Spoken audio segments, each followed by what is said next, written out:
전 세계 흩어 계신 하나님께서 정말 사랑하시는 성도님들 안녕하십니까?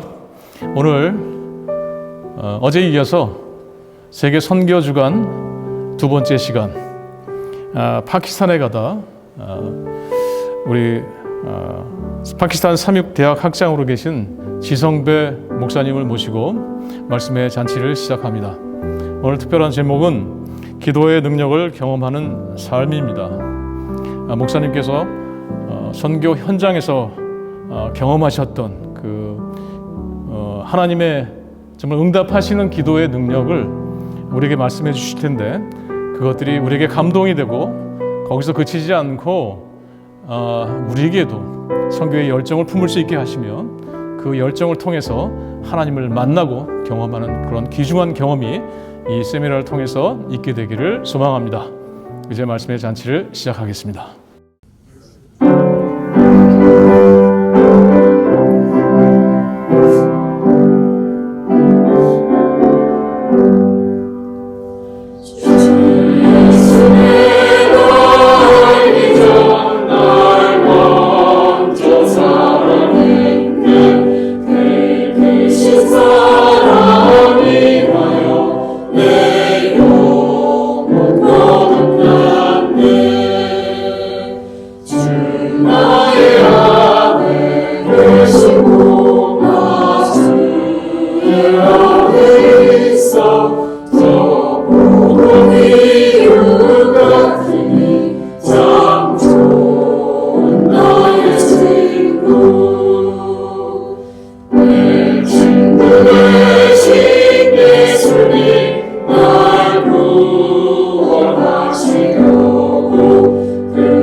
감사하신 사랑의 하나님 아버지, 저희들 이렇게 귀한 안식일 허락하시고 이 자리에 있게 하신 주님의 은혜에 감사합니다. 창조주 되시고 또 세상의 주관자 되셔서 또 저희들 한 명 한 명의 삶 속에 개입하시는 주님 계심으로 정말 감사합니다. 아버지, 저희 이 시간 특별히 세계 선교 주간으로 또 온 세계에 있는 많은 성도님들과 함께 특별히 파키스탄에 있는 지성배 목사님의 말씀 속에서 우리들 하나님 볼 수 있도록 이 시간 마련하여 주심을 주님 감사드립니다. 큰 빛 예수님에게로 인도하는 작은 빛을 일하고 계신 우리 지성배 목사님에게 특별히 하나님의 사랑과 은혜가 축복이 부어지기를 간절히 구합니다. 또한 이 시간 전하는 말씀 속에서 하나님의 큰 능력이 역사하여 주실 것으로 인하여 감사하고, 또한 이 시간 성령 하나님 저희들 성도님들 마음 가운데 임재하여 주실 것으로 인하여 감사하며 이 모든 말씀 예수님의 이름으로 간절히 기도드렸습니다. 아멘.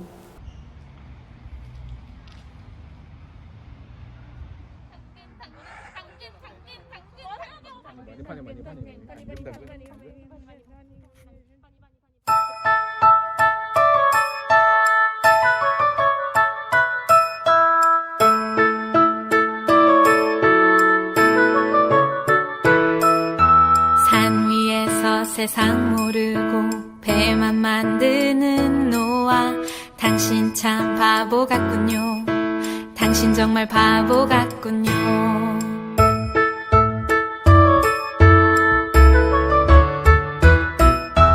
왜 맑은 날 배를 만드나요? 왜 하필 높은 산 위에? 당신 참 바보 같군요. 당신 정말 바보 같군요. 눈부신 해가 하늘 높이 뜨면 비의 약속 잊을 만한데, 날마다 듣는 조롱에 그 외로운 길 포기할 만한데, 당신은 어쩜 그리 묵묵히 그 길 가나요? 당신은 어쩜 그리 그 자리를 지켜냈나요? 당신은 어쩜 그리 묵묵히 그 길 가나요? 당신은 어쩜 그리 그 자리를 지켜냈나요?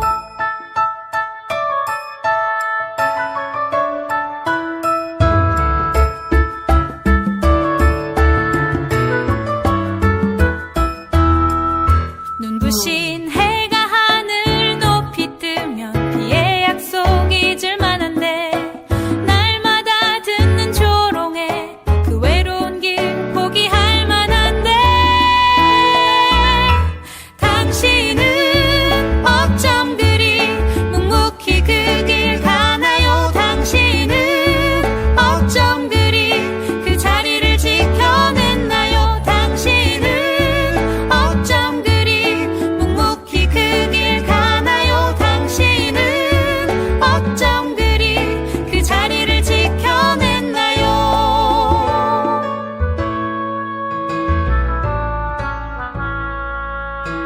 당신 참 바보 같군요. 당신 정말 바보 같군요. 당신 참 바보 같군요. 나도 바보처럼 살래요.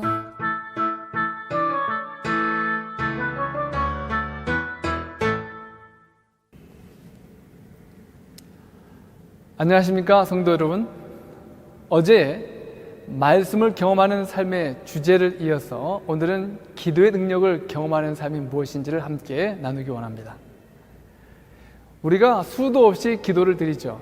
과연 그 기도가 얼마나 응답되고 있는지, 그리고 그 기도를 통해서 어떤 하나님의 능력을 체험하고 있는지, 이것이 말로 기도하는 저희들에게 있어서 아주 중요한 관심이 아닐까 생각이 됩니다. 과연 하나님께 우리가 드리는 기도의 응답을 받는 비결, 능력 있는 기도를 드리는 비결이 무엇인지를 함께 살펴보기 원합니다. 여기 한 사진이 있습니다. 작은 수조에 물고기가 있는데 거의 새끼손가락만한 사이즈의 작은 물고기입니다. 근데 이 물고기가 작은 수조에 머물고 있다가 이 물고기를 조금 더 큰 수조에 옮기면 그 물고기는 손바닥만하게 큽니다. 그리고 더 이상 크지 않아요. 참 희한한 물고기예요. 그런데 더 이상 크지 않는 이 물고기를 조금 더 큰 연못에 옮겨 놓으면 거의 팔뚝만한 사이즈로 자랍니다. 이렇게 자라던 물고기가 더 이상 자라지 않을 때 이 물고기를 다시 큰 강에 띄우게 되면 그 물고기는 거의 사람의 거의 절반 사이즈 되는 그런 크기로 성장하게 됩니다. 이 물고기가 자기가 머물고 있는 영역의 사이즈가 얼마나 큰지를 인식하는 그 순간 물고기는 그 영역 이상을 벗어날 수 없는 상황을 인지하고 난 후부터는 더 이상 자라지 않습니다. 이 물고기 이름이 뭔지 아십니까? 그 물고기는 바로 코이라는 물고기입니다.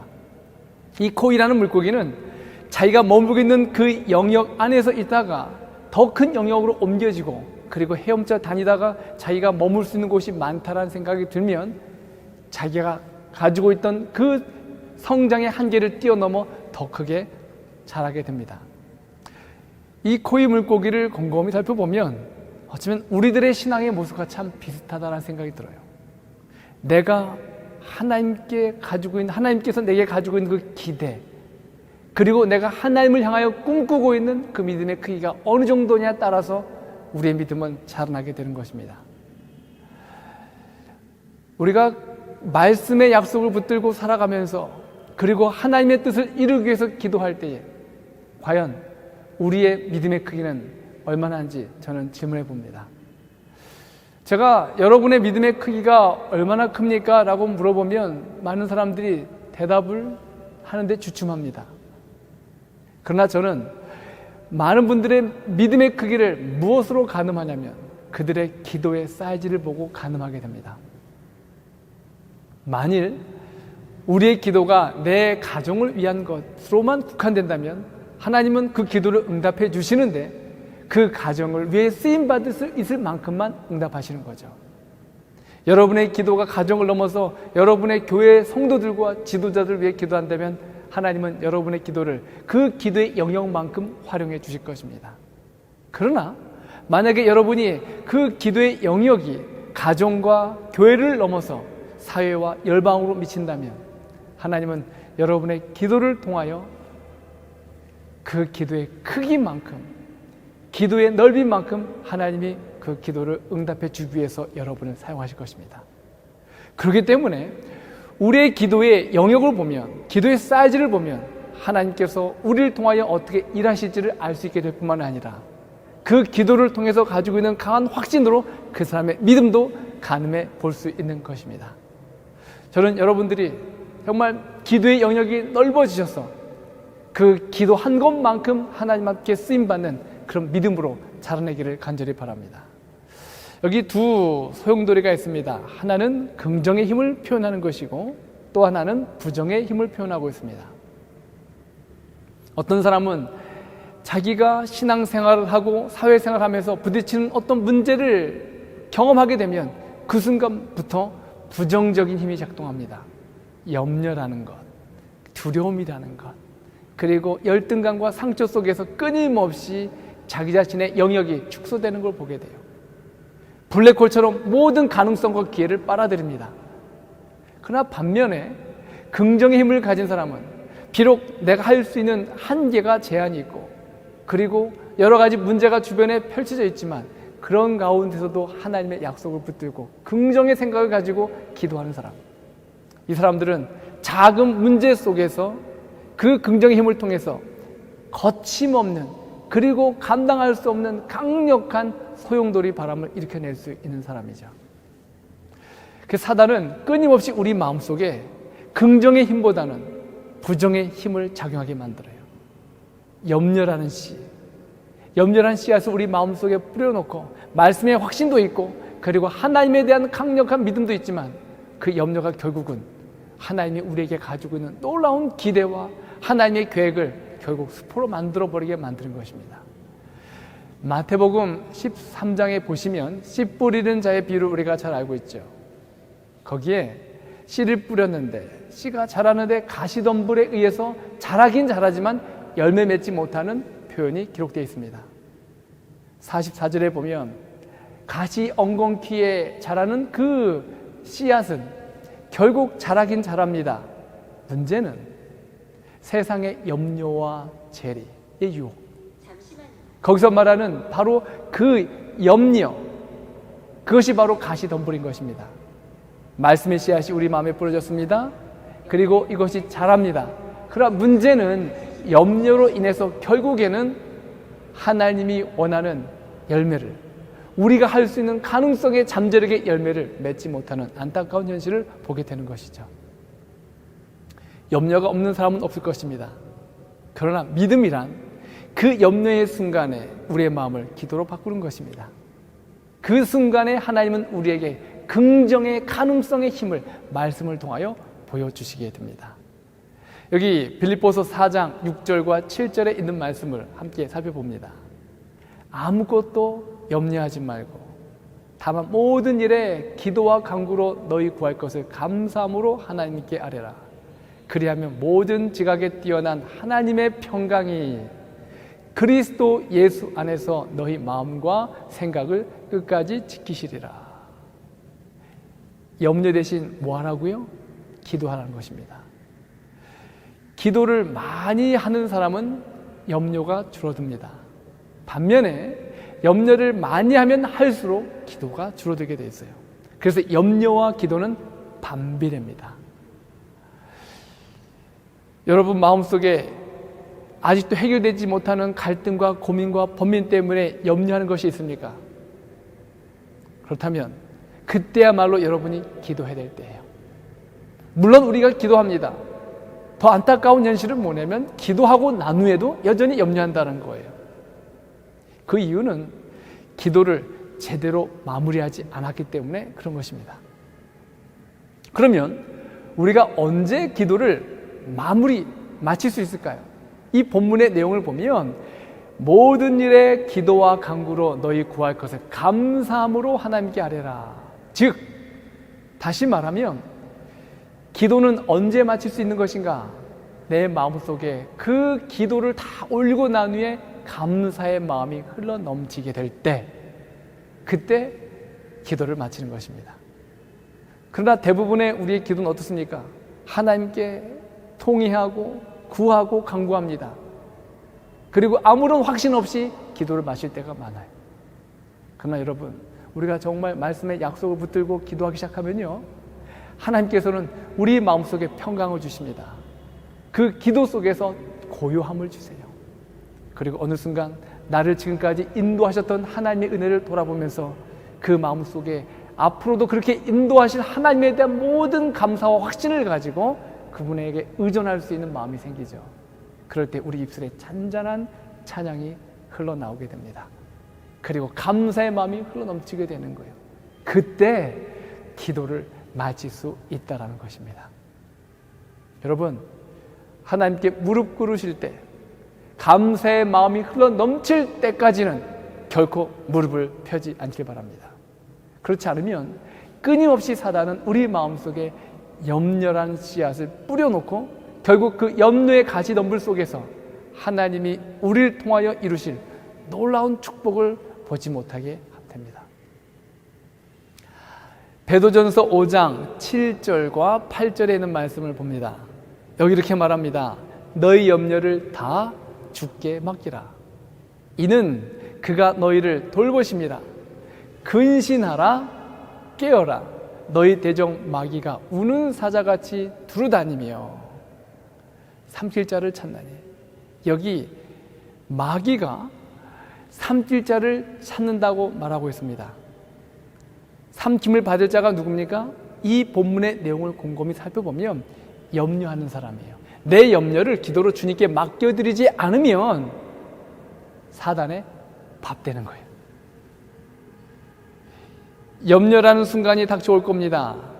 염려의 마음에 올 때에 여러분, 그 순간에 끊임없이 염려를 마음속에 간직해 두기 시작하면 나도 모르게 사자의 입속에 내 머리를 넣고 있는 것과 다를 바 없는 것입니다. 그래서 여러분이 염려란 마음이 생각될 때, 지금이야말로 기도해야 될 때구나. 그리고 기도하면서 시간을 더 투자하십시오. 그 순간에 염려의 씨를 뿌려놓은 사단의 머리를 여러분의 발로 걷어찰 수 있게 되는 것입니다. 사단의 밥이 되시겠습니까? 아니면 감사와 확신의 기도로 사단의 머리를 짓밟겠습니까? 여러분의 삶 속에 정말 이 기도를 통하여서 염려의 쓴뿌리, 고민의 쓴뿌리를 뽑아내는 축복이 있게 되기를 간절히 바랍니다. 기도하는 방법에 대한 아주 좋은 적절한 예가 여기 표현되어 있습니다. 바로 기도의 화살입니다. 이 화살을 쏠 때는 활대도 필요하고 활줄도 있어야 되죠. 이 활대는 바로 하나님의 말씀의 약속을 상징합니다. 말씀을 묵상하고 말씀의 내용을 내가 확실히 믿음으로 붙들고 난 후에 그 말씀에 근거하여 내 뜻과 의지를 하나님께 맡기고 그리고 난 후에 바로 간구로 표현되는 이 화살을 바로 활대에 얹혀놓고 활시를 당기는 겁니다. 이 화살은 기도와 간구를 상징하죠. 아무리 활대가 있고 활이 있더라도 활줄이 없으면 그 화살을 멀리 쏠 수가 없지요. 이 활줄은 바로 확고한 믿음을 상징합니다. 말씀의 약속을 붙잡고 그리고 강력한 간구, 말씀의 근거한 확신을 가지고 활쉬를 힘있게 당기는 겁니다. 힘있게 당기는 것만큼 이 활을 놓는 그 순간 화살은 날아가서 궤적을 뚫게 되는 것이죠. 우리가 기도할 때 이 기도의 공식, 기도의 화살을 꼭 기억하시기 바랍니다.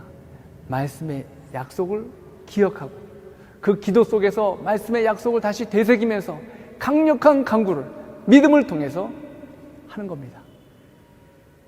이러한 활을 들고 우리가 기도할 때 이 기도의 화살은 하나님의 보좌에 닿게 될 것입니다. 어떤 분들은 활쉬를 당기는데 그냥 담기다 말아요. 그 얘기는 기도를 하긴 하는데 여전히 불신을 가지고 있는 거죠. 그럴 순 없지요. 우리가 하나님의 말씀과 그리고 기도의 활을 들고 강력한 믿음을 가지고 기도할 때 있는 힘을 다하여 믿음의 힘을 다하여 당겨서 그 활을 놓게 될 때 그 기도의 화살이 하나님이 원하는 그 목적에 이룰 수 있도록 성령께서 우리와 함께 하실 것입니다. 예수님의 사역을 좀 살펴봅니다. 예수님은 어떻게 기도하셨는가? 예수님은 공생의 시작부터 금식 기도하셨습니다. 40일간 광야에서 금식 기도하셨죠. 그리고 예수님은 12제자를 선택하실 때도 산에 올라가서서 밤새도록 기도하셨습니다. 믿음의 동역자, 함께 일할 동역자를 선택함에 있어서도 그분은 밤새도록 기도하셨어요. 뿐만 아니라 예수님은 죽은 나사로를 살리기 앞서서 기도하셨습니다.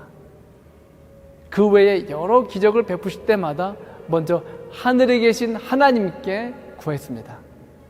그리고 십자가에 달리시기 전날 밤에도 겟세마네 동산에서 땀방울이 핏방울이 될 때까지 기도하셨어요. 사역 시작부터 사역 마무리까지 예수님의 모든 삶은 기도로 점철되어 있었습니다. 여러분, 예수님께서 이렇게 기도의 삶을 사셨다면 그분의 길을 따라가는 제자된 우리는 얼마나 더 많은 기도를 해야 할까요? 그런데도 불구하고 우리가 그렇게 기도를 소홀히 여기는 이유는 무엇일까요? 아마 첫 번째는 나 혼자 내 스스로도 할 수 있다고 생각하기 때문이죠.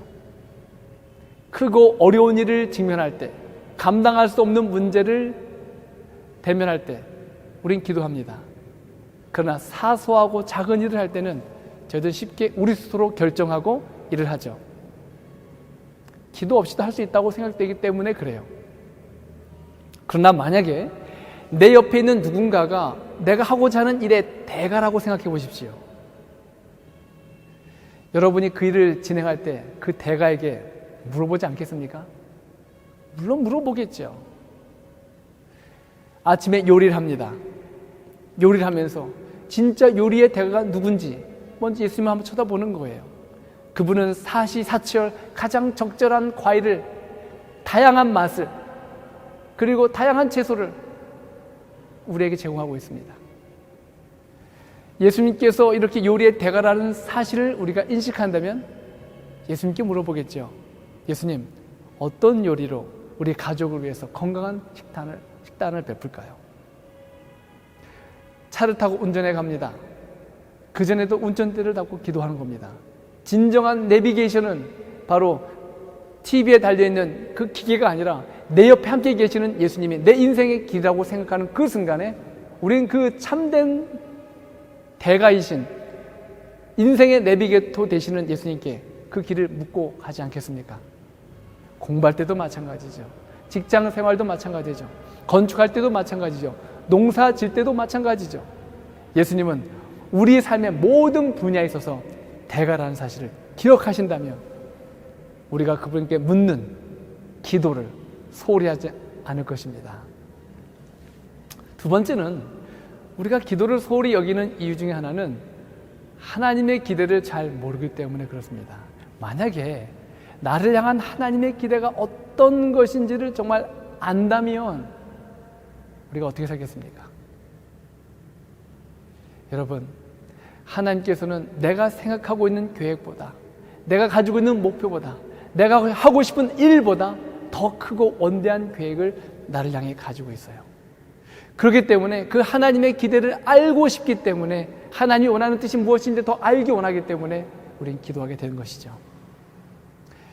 우리가 이렇게 기도를 소홀히 여긴다면 우리의 인생도 소홀해지게 될 것입니다. 만약에 우리의 기도가 왕성해진다면 우리의 인생도 풍성해지고 왕성해질 거예요. 기도가 있는 곳에 항상 승리가 있었습니다.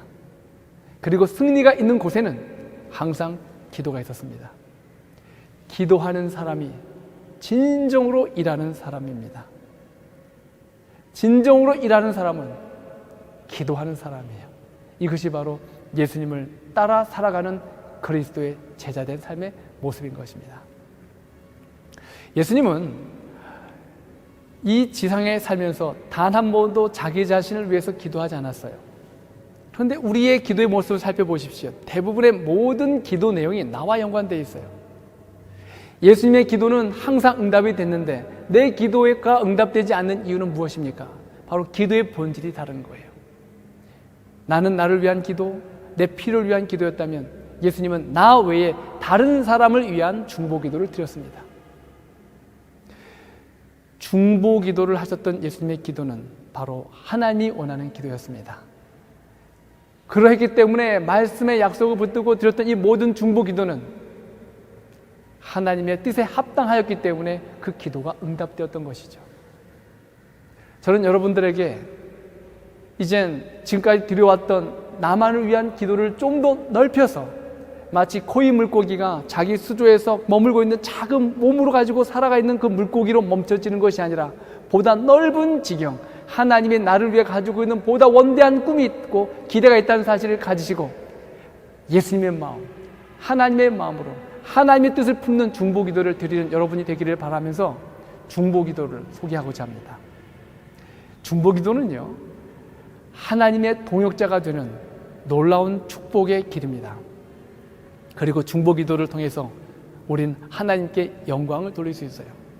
예수님도 중보 기도를 통해서 하나님께 영광을 돌렸듯이 오늘 우리의 중보 기도는 나만을 위해서가 아닌 그 이상을 뛰어넘어서 하나님이 원하는 그 영역과 사람들을 위해서 드리는 이 중보 기도를 통해서 하나님께 영광 돌릴 수 있게 되는 것입니다. 그리고 중보 기도는 하나님의 마음을 알 수 있는 특권을 가질 수 있게 됩니다. 과연 우리가 중보 기도를 어떻게 들 수 있을까? 종종 저는 우리 청년들을 데리고 산에 올라가서 산 기도를 하곤 했습니다. 청년 사역을 하든지 아니면 교회 사역을 하다가 청년들이 무엇인가 영적으로 침대됐다 싶으면 야, 우리 갈까? 예, 목사님, 가요. 그리고 산으로 함께 가는 거예요. 그리고 중보 기도하는 방법대로 우리가 흩어져 기도합니다. 밤 10시에 산에 올라가서 나무를 붙잡고 청년들이 곳곳에서 기도하기 시작해요. 시간이 지나면서 나만의 문제에 파묻혀 있던 그 기도 내용을 뛰어넘어서 하나님의 마음으로 교회와 사회와 그리고 여러 민족을 위해서 기도하는 그 마음 가운데 이 청년들이 기도를 마치고 내려오면 얼굴에서 환한 빛이 나요. 마치 세상을 다 품은 것처럼. 그리고 자기의 문제는 아주 사소한 것으로 여겨지고 하나님의 원대한 계획과 꿈을 품고 내려오는 청년들을 볼 때마다 얼마나 마음이 행복한지 몰라요. 그러고 나면 우리들의 개인적인 문제, 공동체의 문제는 아무것도 아닌 것처럼 여겨지게 되고 평안해지며 그리고 마음의 기쁨이 흘러넘치는 청년들을 보게 됩니다. 오늘 그들과 함께 드렸던 중보 기도의 모습을, 단계를 여러분에게 소개하기 원합니다. 먼저 중보 기도를 드림에 있어서 첫 번째 여러분이 하셔야 될 일은 바로 성령님을 마음속에 초대하는 것입니다. 로마서 8장 26절에 보면 성령께서 우리의 연약함을 도우시나니 우리가 마땅히 빌 바를 알지 못하나 오직 성령이 말할 수 없는 탄식으로 우리를 위하여 간구하시느니라. 우리가 정말 중보 기도를 드릴 때 먼저 우리 마음속에 성령님을 모셔야 합니다. 성령님께서 하나님의 뜻대로 구할 수 있도록 성령님을 마음속에 초청하는 기도를 먼저 하십시오. 그리고 난 후에 여러분이 회개하는 시간을 갖는 겁니다. 하나님, 혹시 제가 잘못한 부분이 있습니까? 제가 주님의 길에서 벗어난 모습이 있습니까? 주님, 제 마음속에 회개의 영을 부어주십시오 라고 기도하시면 여러분이 사소하게 여겼던 것도 얼마나 큰 죄인 것을 성령을 통해서 깨닫게 됩니다. 잊어버렸던 것, 그리고 간과했던 많은 일들이 떠오르면서 내가 얼마나 죄인인지를 깨닫게 돼요. 그리고 하나님께서 용서해주는 그 용서의 아름다운 물결을 체험하게 되는 것이죠. 그리고 난 후에 세 번째로 개인의 필요를 위해서 기도합니다. 우리가 구하지만 이 모든 구한 것은 이미 받은 줄로 알고 확신하고 구하라는 것처럼 여러분의 개인을 위해서 모든 필요, 하나님께서 알고 계신 하나님께서 이미 응답해 줄 준비가 되어 있기 때문에 확신을 가지고 기도하는 거예요. 때로는 제가 개인의 필요를 놓고 기도할 때에 기도 제목이 너무 많으면 저는 종종 이렇게 기도합니다. 하나님, 다 아시죠? 다 아세요. 굳이 일일이 내가 다 구하지 않아도 하나님이 그 필요를 아시기 때문에 믿고 확신 있게 구하는 거예요. 그러나 예수님의 품성을 담는 것과 성령을 마음속에 모시는 일을 위해서는 간절히 정말 긴 시간을 내어서 여러분의 필요를 하나님께 구하시기 바랍니다.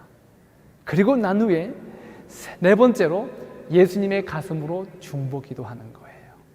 네. 나의 삶을 뛰어넘어서 내 주변의 이웃들, 사회, 민족을 놓고 기도하기 시작하는 겁니다. 여러분이 중보기도가 시작되면 끝이 없이 또 이어지고 또 이어집니다. 그렇게 기도하다 보면 하나님이 원하는 곳으로 우리의 기도를 끌고 가세요.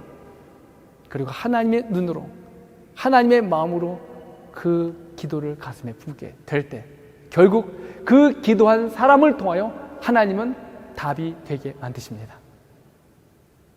바로 기도하는 사람이 하나님의 답인 거예요.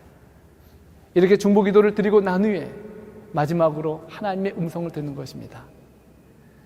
내가 하고 싶은 말보다 하나님이 우리에게 하고 싶은 말이 더 많으세요.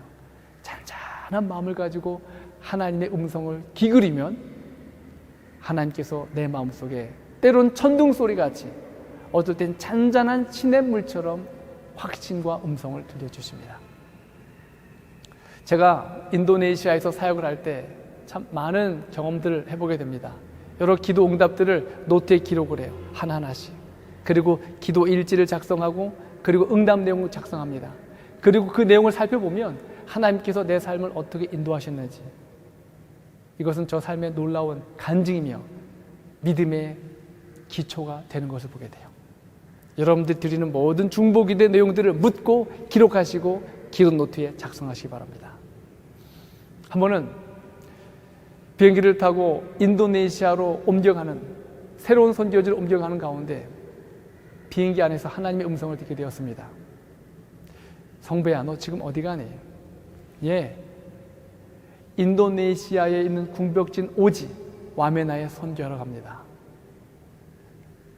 얼마 후에 다시 비행기 안에서 하나님의 음성이 들리는 거예요. 너 지금 어디 가고 있니? 네, 인도네시아 오지 와메나에 선교하러 갑니다. 다시 한번 같은 음성이 들리는 거예요. 제가 그때 이렇게 대답을 했습니다. 하나님, 저는 인도네시아 전역에 복음을 전하러 갑니다. 그 대답을 하고 난 저 자신을 보면서 제가 속으로 웃었어요. 인도네시아는 14,000개의 섬이 있는 최대 도서국입니다. 그리고 450개의 다양한 언어가 있는 나라예요. 그 나라에 인도네시아 말도 제대로 못하고 영어도 잘 안 되는 제가 선교를 하러 간다. 말이 안 되는 답을 한 거예요. 그런데 그 대답을 하고 난 제 마음이 얼마나 평안한지. 그리고 자카르타에 도착했습니다. 그리고 밤 10시에 해변가에 나가서 해변가에 앞에 서서 저 집 수평선 너머에 있는 수많은 섬들을 놓고 기도하기 시작했어요. 손을 올리고 기도합니다. 하나님, 제가 가보지 못한 그 섬나라에 있는 수많은 사람들에게 하나님의 복음이 전해질 수 있도록 축복해 주시옵소서. 그렇게 1시간, 2시간 기도를 드리는데 눈에서 눈물이 주룩주룩 흘러내려요. 그리고 마음의 확신과 감사가 흘러넘치며 찬양이 흘러넘치게 됐어요. 그리고 이제 저는 비자를 받기 위해서, 비자 수속을 받기 위해서 내무부로 갔습니다. 대부분의 모든 선교사들이 사업 비자를 받고 들어왔기 때문에 선교사 비자를 받고 일하는 사람들은 거의 없었습니다. 이 모슬렘 국가에서 선교사 비자를 받는다는 것은 쉬운 일이 아니에요. 그러니까 저는 특별한 이 비자를 위한 경비 지원이 없었기 때문에 제가 선교사 비자를 꼭 받아야만 했습니다. 그래서 제가 사무실에 가서 이제 비자 수속을 받는데 내무부의 직원들 중에 선교사 비자를 진행해 본 사람이 아무도 없는 거예요. 저보고 가셔서 본부에 가서 추천서를 받아오라는 겁니다. 이 비자를 어떻게 받을 수 있을까? 이런 고민을 하고 그리고 자카르타에 있는 연합회 사무실에 갔습니다. 엘리베이터를 타고 2층으로 올라가는데 2층 문이 열려요. 그리고 한 여직원이 들어옵니다. 그리고 저를 보시면서 깜짝 놀라면서 하는 말, 당신이 어떻게 여기 있습니까? 저 아세요? 네, 압니다. 우리가 언제 봤죠? 네, 어젯밤 꿈속에서 당신을 만났습니다. 깜짝 놀랐어요. 어젯밤 꿈속에서? 네, 제가 어젯밤에 당신을 봤는데 당신의 얼굴에서 환한 광채가 나는 걸 보다가 꿈에서 깼습니다. 그래서 당신이 여기 있네요. 제가 뭘 도와드리면 될까요? 저는 제 비자 문제에 대한 여러 가지 상황들을 설명했습니다. 그분이 하는 말, 당신의 모든 비자 문제에 들어가는 수속에 들어가는 비용 그리고 서류 제가 다 책임지겠습니다. 당신은 오직 그 오제 가서 선교에만 전념하십시오. 그 후로 4년 동안 모든 선교 사역이 마치는 순간까지 이분이 저의 모든 비자 문제를 해결하셨어요. 하나님 살아계십니까? 예, 살아계세요. 그리고 난 다음 제가 와메나란 오지에 선교사 훈련을 위하여 들어가기 전에 현지 합회 글로벌 미션 선교부장님을 만나야 됐습니다. 선교사들을 모집하는 일, 제가 할 수 있는 일이 아니었어요. 그리고 선교사들을 파송할 때 그들에게 주어야 될 월급, 그것도 제가 감당할 수 없는 일이었습니다. 이런저런 사항을 논의하기 위해서 스티븐 디켄 목사님 댁을 찾아갔죠. 일요일날 아침 7시에 그 집에 문을 두드리고 소파에 앉았습니다. 잠시 후에 목사님이 나오시는 거예요. 자다 깨셔서 나오셨는데 머리를 극적극적거리면서 하시는 말씀이 이상하다 그래요. 무슨 일이 있었습니까? 어젯밤에 난생 처음 내가 화인 여사를 꿈속에서 만났는데 화인 여사가 거기 참석한 사람들에게 종이를 나눠주더래요. 자기 이름들을 적어내세요. 자기도 이름을 적어냈다고 합니다. 그런데 자기가 적은 이름, 그 종이만 스티븐 디켄 목사님께 돌려주더래요. 스티븐 디켄, 당신의 이름이 스티븐 디켄인데 왜 당신은 이름을 이렇게 적었지? 종이를 받아보니까 자기 이름이 적혀 있는 것이 아니라 거기에 MM으로 적혀 있는 거예요. MM의 뜻이 뭐야? 이게 뭐지? 그러다가 잠에서 깬 거예요. 제가 그 꿈 이야기를 듣는 순간에 온몸에 소름이 쫙 도는 거예요. 그리고 제가 스티븐 디켄 목사님께 꿈을 해석해 드렸어요. 목사님, MM의 뜻은 미셔너리 무브먼트의 약자입니다. 그분이 깜짝 놀라는 거예요. 당신 누구야? 제가 MM입니다. 뭐 하러 왔어? 제가 MM 하러 왔습니다. 뭐를 내가 도와줘야 돼? MM을 위해서 함께 협력합시다. 저는 그분에게 선교사들을 모집해서 협력해달라고 부탁했습니다.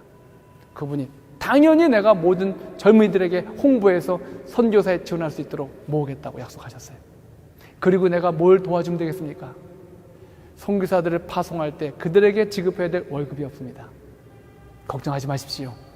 제가 그 선교사들을 모집하고 보내고 난 후에 교회마다 다니면서 후원금을 모아서 선교사들의 월급을 대도록 하겠습니다. 그리고 또 뭘 도와드리면 되겠습니까? 선교사들을 파송해야 되는데 정글로 파송하려면 결국 경비행기를 이용해야 되는데 경비행기를 빌릴 돈이 없습니다. 목사님 걱정하지 마십시오. 그 모든 경비도 제가 다 해결하겠습니다. 그리고 난 후에 시작된 것이 바로 1000명 선교사 운동이었습니다. 지금은 인도네시아에 2개의 분원이 더 생겨서 인도네시아 전역의 선교사들이 파송되어 복음을 전하고 있습니다. 하나님 살아계시죠. 이와 같이 기도는 하나님의 일을 이루는 통로인 것입니다. 비록 내가 할 수 있는 재능과 그리고 내가 할 수 있는 영역과 힘이 제한되어 있을지라도 하나님의 기대를 품고 그리고 유유한 강물을 헤엄치던 코이 물고기처럼 하나님의 비전과 꿈을 기도로 품는 자들은 결국 그에 합당한 믿음을 말씀을 통하여 얻게 될 것이고 그리고 하나님의 뜻을 이루는 일에 있어서 우리를 사용해 주실 것입니다. 이렇게 될 때 우리는 매 순간마다 말씀의 약속을 근거해 주셨던 하나님의 뜻이 우리의 작은 기도, 중보의 기도를 통하여 많은 하나님의 역사가 일어나는 것을 눈으로 보게 될 것입니다. 사랑하는 성도 여러분, 비록 우리가 머문 곳은 한 가정, 한 교회지만 우리의 기도로 땅끝까지 갈 수 있습니다. 선교지의 모든 일들은 선교사들의 사역을 통하여 이루어지기 앞서서 여러분의 기도와 같은 융단 폭격, 후방에서 보내는 융단 폭격 같은 그런 미사일 같은 기도를 통해서 이루어지게 되는 것입니다. 우리 선교사들이 하는 일은 여러분의 기도로 이루어진 일들을 눈으로 목격하는 구경꾼일 뿐입니다. 성도 여러분, 오늘도 여러분의 지역을 위해서 기도하십시오. 수많은 나라의 복음화를 위해서 중보기도 하십시오. 그리고 여러분의 가정을 뛰어넘어 더 넓은 가정들, 더 넓은 이웃, 열방과 민족을 위하여 기도할 때 하나님께서 여러분의 기도를 여러분을 통하여 이루어주신 것을 보게 될 것입니다. 이처럼 기도의 능력을 매일같이 체험하며 사모하며 살아가는 성도 여러분 되기를 간절히 바라며 말씀을 마치겠습니다. 기도하겠습니다. 사랑의 아버지 하나님, 우리에게 기도라는 놀라운 특권을 허락해 주셔서 감사합니다. 말씀의 활대를 붙잡고 그리고 믿음의 견고한 활주를 당겨서 우리에게 주신 기도의 특권을 하나님의 목표를 하나님의 뜻을 이루는 데 사용할 수 있도록 우리를 사용해 주시옵소서. 하나님의 놀라운 축복과 은혜가 우리 모든 성도들에게 함께하기 바라며 예수님의 이름으로 기도드립니다. 아멘.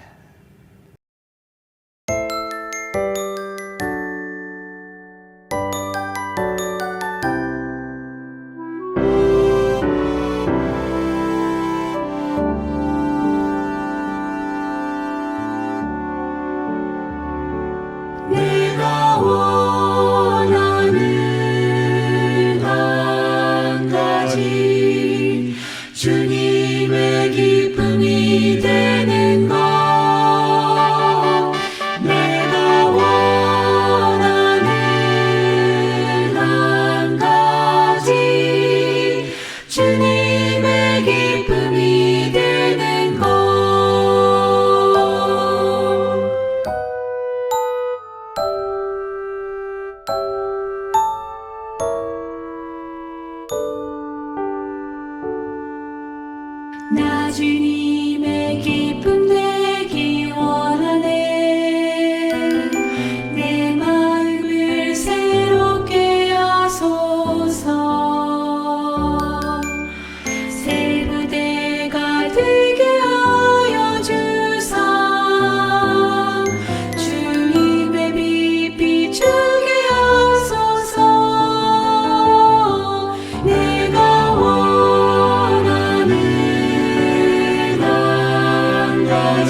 주님의 기쁨이 되는 것.